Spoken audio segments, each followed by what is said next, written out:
akuwunikira ndondomeko ya mmene angatetsere ziwawa ndi madandaulo okhudzana ndi chisankho.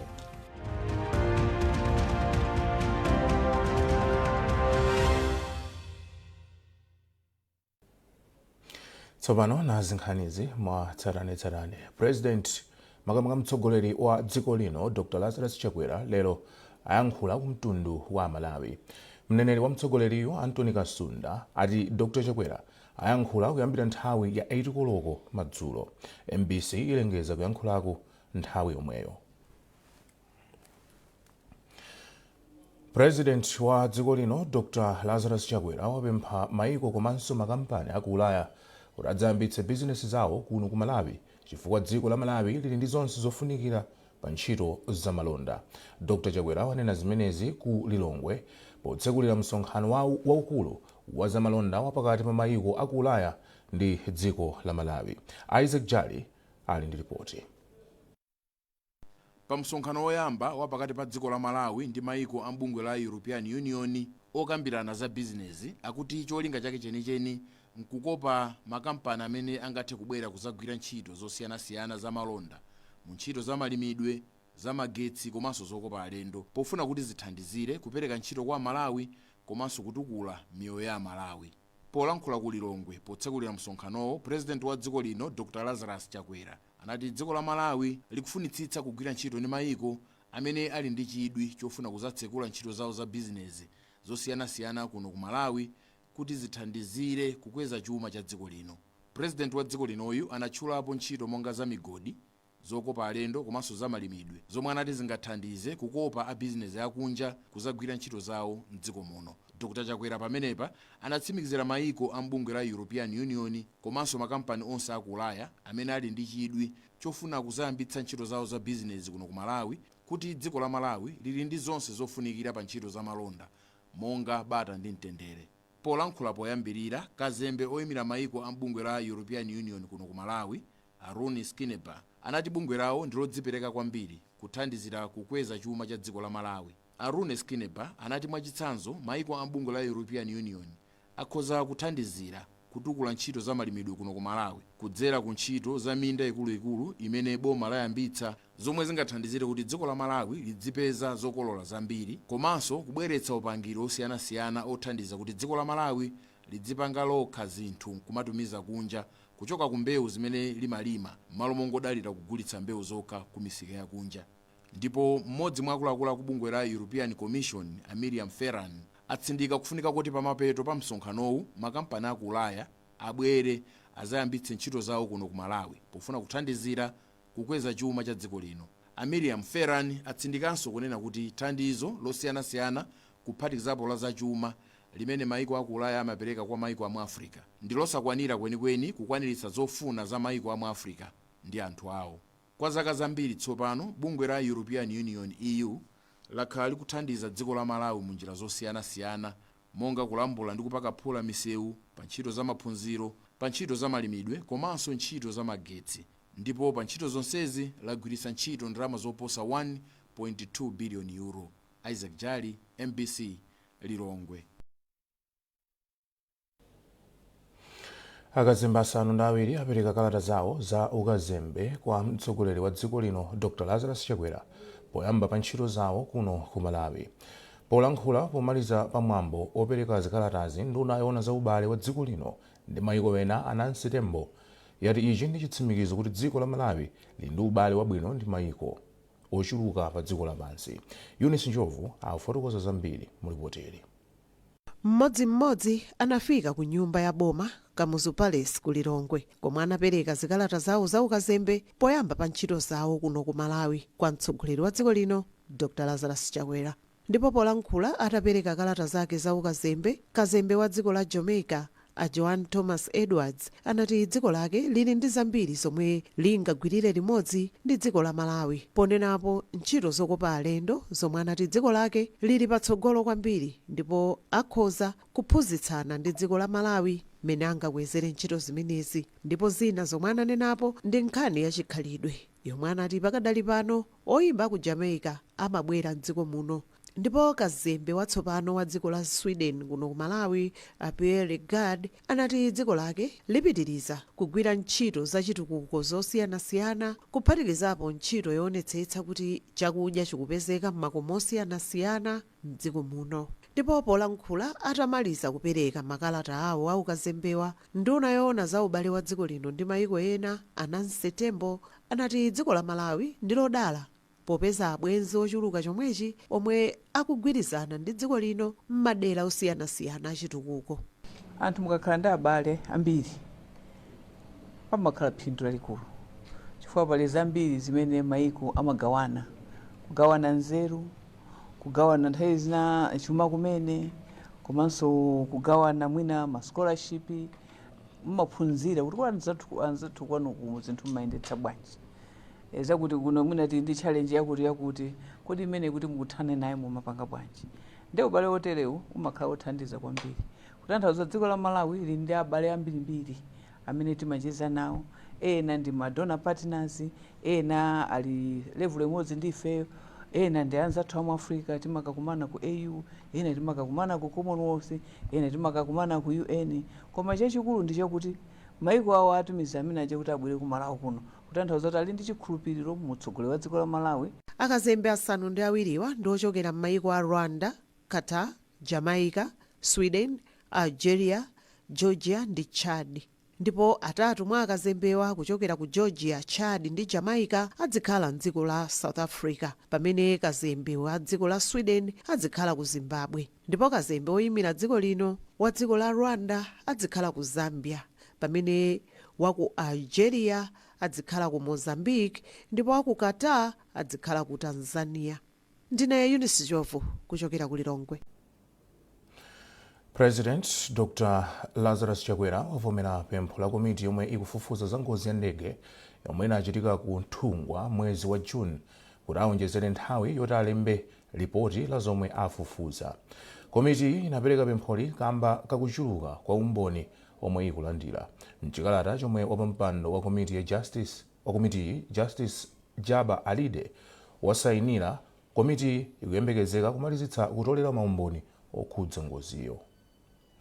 Ndege ya Malawi Air Force ya mtundu wa Donia inagwa ku Nthungwa mwezi wa June ndi kupha yemwe anali wachiwiri kwa president wa dziko lino Dr. Saulos Chilima ndi ena asanu ndi atatu. Nali ripoti la Geoffrey Chinawa ndipo yemwe akuwerenga ndi Charles Pensulo. Malinga ndi ripoti lachiwiri la kafukufuku yemwe komiti yatulusa, umboni omwe atolera pofika pano kuchokera kwa mboni zokwana 120 ndi waukulu komanso ofunikira kwambiri, zomwe zachitisa komiti kupempha nthawi yonjezera ndi cholinga choti awunikire mozama umboniwo asanaupereke kwa President Chakwera komanso ku dziko la Malawi. Mchikalatacho komiti yayamikira mtsogoleri wa dziko lino Dr. Chakwera kamba kovomereza zonjezera nthawiyo. Pamenepa komitiyo yati imalizitsa zonse ndipo ipereka ripotiro kwa president wa dziko linoyu pofika pa 14 Disemba womwe ndi mwezi wa mawa. Izi zadza posatira kumalizitsa kafukufuku wa mundime yachitatu yemwe komiti inachita kumwera kwa dziko lino ndipo amachitikira ku Amaris Hotel mu mzinda wa Blantyre kuyambira pa 15 mpaka pa 16 mwezi uno. Komiti yati lero ikuyembekezeka kumalizitsa gawo lachinayi la kafukufuku wake yemwe anayamba pa 18 mwezi uno, ndipo zonse zikuchitikira ku Lifestyle Boutique Hotel komanso ku Kamuzu Palace mu mzinda wa Lilongwe. Komiti yatinso nthawi zina yakhala ikulankhula ndi anthu kudzera pa foni ndi njira zina zoyankhulirana ngati anthuwo sangakwanise kufika pamaso ndi pamaso. Komabe komiti yadandaula ponena kuti anthu awiri okha ndiwo abwera mwakufuna kwawo kudzapereka umboni pa nkhaniyi.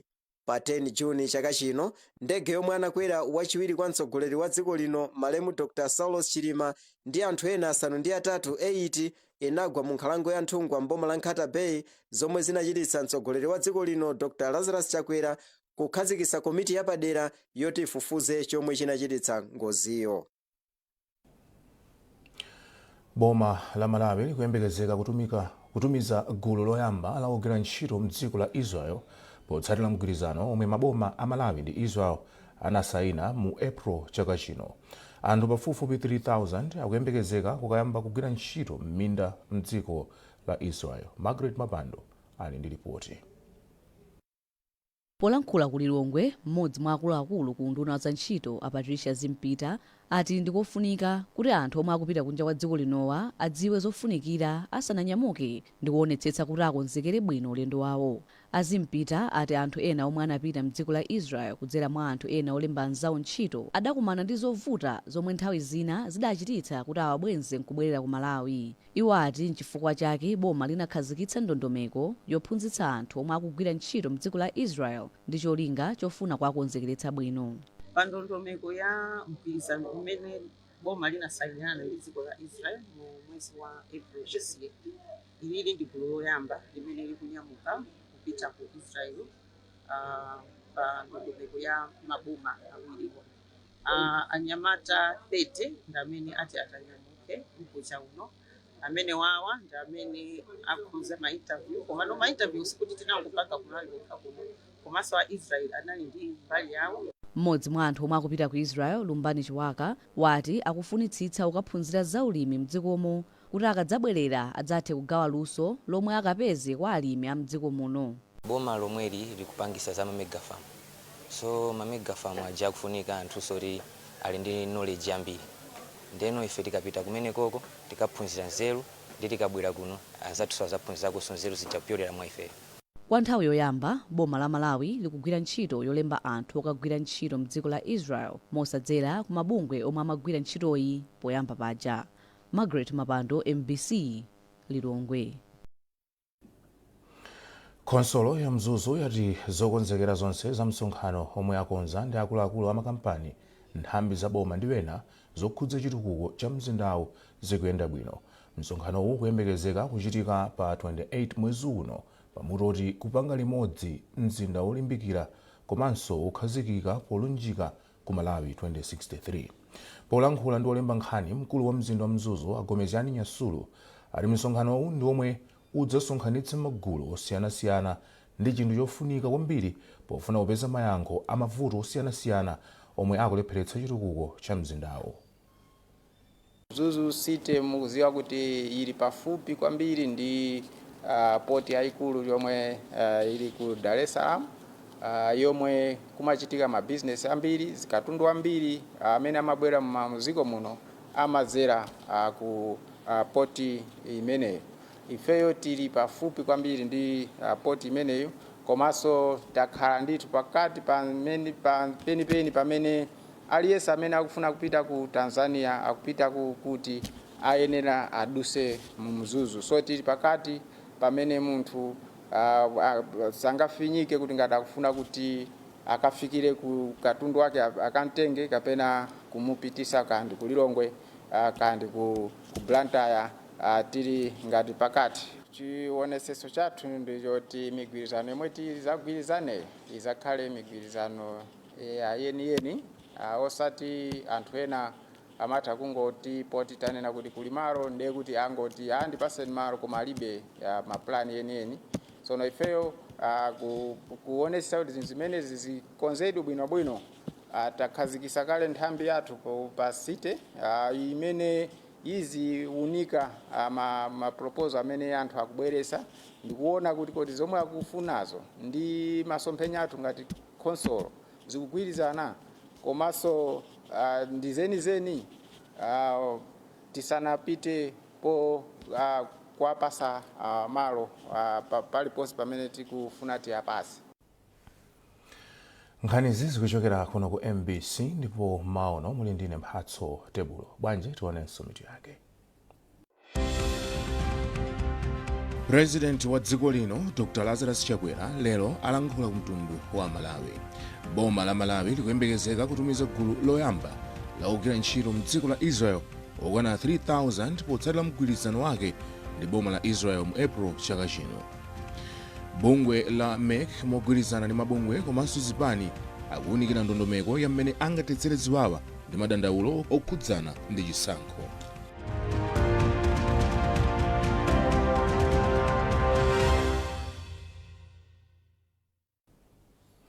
takulandiraninso. Nduna ya zamalo a Deus Gumba atsimikizira nyumba ya malamulo kuti boma likuchilimika kuti limalize kumanga nyumba zokhalamo anthu ogwira ntchito zachitetezo mdziko muno.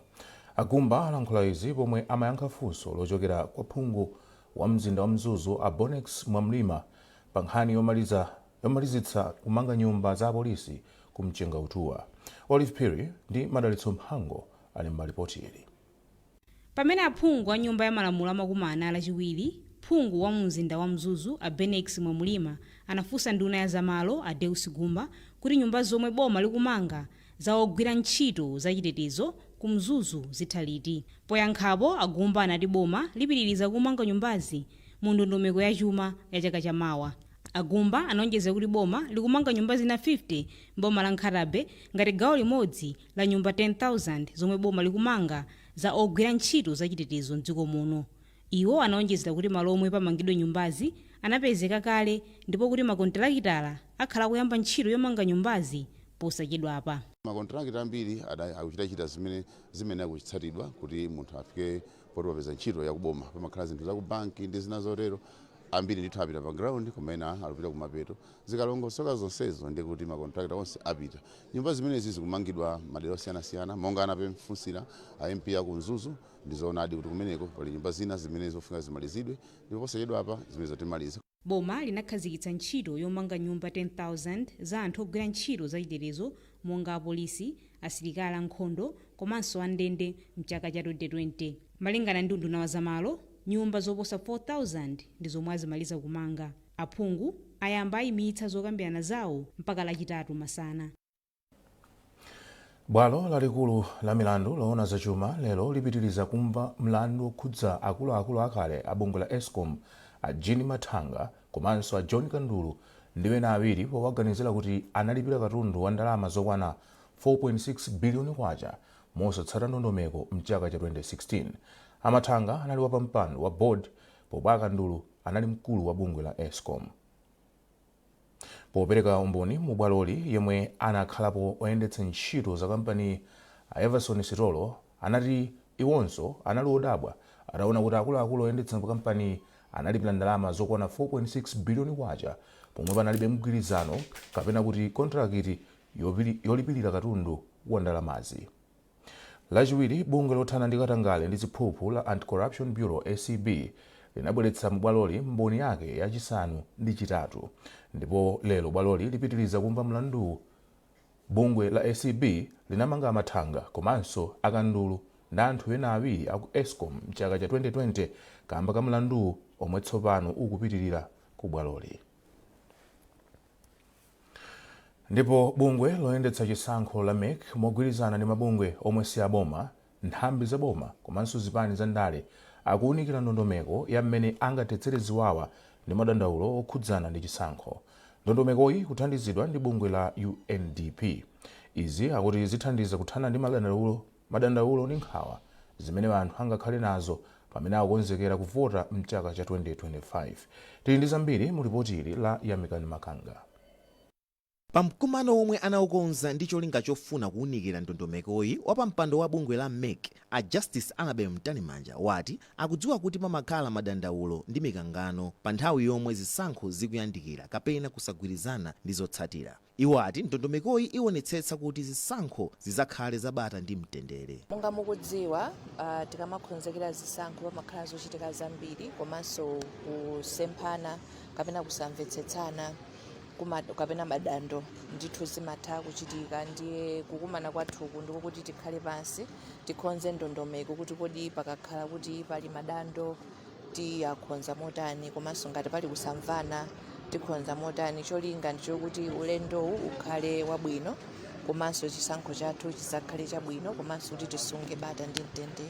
Mmodzi mwa akuluakulu ku bungwe la UNDP Achala Getachew ati ndondomekoyi ndiyofunikira makamaka pothandizira nthambi za boma, apolisi, mabwalo a milandu ndi ena onse amene amathandizira kuyendetsa zisankho kuti athe kuthana ndi madando a anthu mwachangu mwa ndondomeko yake ndi motsata malamulo. Malinga ndi bungwe la UNDP, ndondomekoyi ikufuna kuluzanitsa pamodzi mabungwe ndi nthambi zosiyanasiyana kuti zithandizire bungwe la MEC kuthana ndi madandaulo mwachangu mu nthawi ya mavoti ndiponso zotsatira zikazadziwika. Yamikani Makanga, MBC Lilongwe.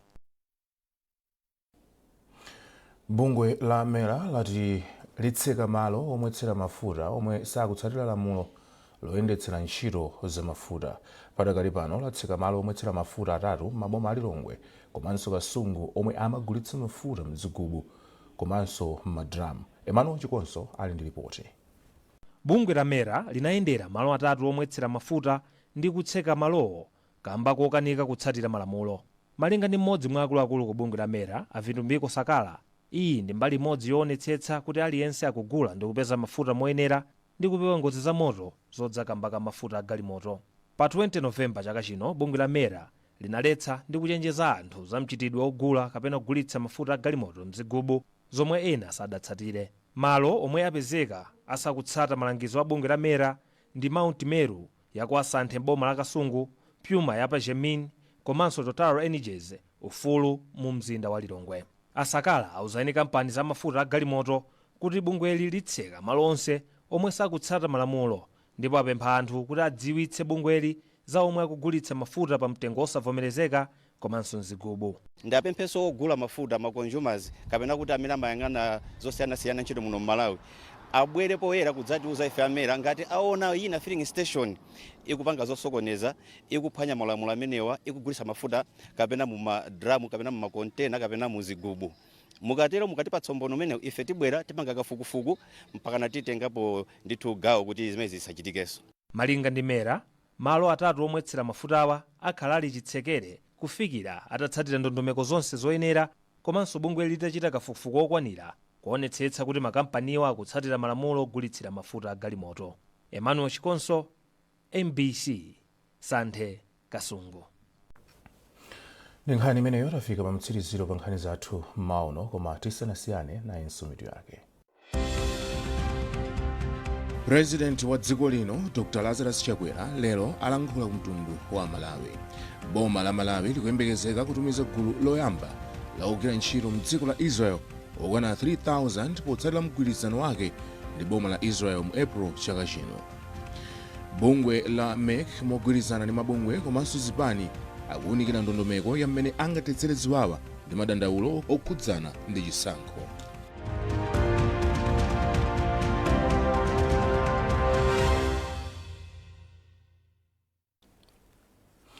Pezani nkhanizi ndi zina zambiri popita pa mbc.mw kapena MBC Digital pa Facebook, Instagram komanso X.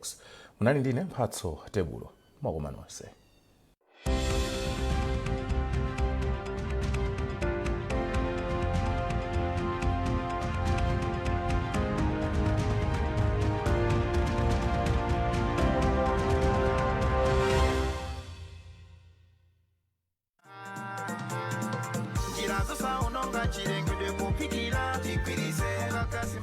Tsiku ndi tsiku nkhalango zathu zikusakazika kamba kodula mitengo poti